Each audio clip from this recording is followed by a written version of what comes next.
আমার যা এসে তার বাচ্চাকে গোসল করিয়ে নিয়ে যেতে চায়, কিন্তু বাচ্চাটা তার চাচার সাথে গোসল করবে, আর তার মা রাগ দেখিয়ে বাচ্চাটাকে গোসল করিয়ে নিয়ে যেতে চায়। আর তখন বাচ্চাটা জোরে জোরে কান্না করছিল, আর সেই জিদ্দে আমার যা বাচ্চাটার গালে অনেক জোরে একটা থাপ্পড় দেয়।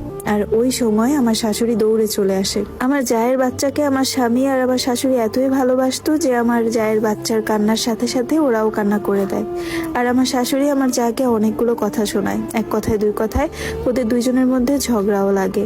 তারপর আমার স্বামী খাওয়া দাওয়া করে দোকানে চলে যায়, আর তার কিছুক্ষণ পর আমার ননাস আসে বাড়িতে। আর আমার ননাস এই সমস্ত কিছু ঝগড়ার কথা শুনে সব দোষ আমার দিল, বলল যে দোষ সব কণিকার। ও যদি ওর যাকে না বলতো যে ও বাচ্চাটাকে আদর করা পছন্দ করে না আর ওর যাকে নিয়ে ওর স্বামীকে সন্দেহ করে, তাহলে আজকে এত কাহিনী হতো না। তারপর আমার শাশুড়িও আমাকে দোষারোপ করা শুরু করলো। তারপর আমার শাশুড়িও আমাকে অনেকগুলো কথা শোনালো। আমি তাদের সবগুলো কথা মাথা পেতে নিচ্ছিলাম, কাউকে কিছু বলিনি। তার কিছুক্ষণ পর আমার ননাস এসে আমাকে বলল আমি যেন আমার জায়ের কাছে মাপ চাই। প্রথমে আমি যেতে চাইনি, পরে ভাবলাম আমার স্বামী তো আমাকে মূল্য দেয় না, আর এত কিছু তো আমার স্বামীর ভালোবাসা না পাওয়ার কারণেই হইল। যাই হোক, তারপর নিজেকে অনেক বুঝিয়ে আমার জায়ের কাছে যেয়ে ক্ষমা চাইলাম।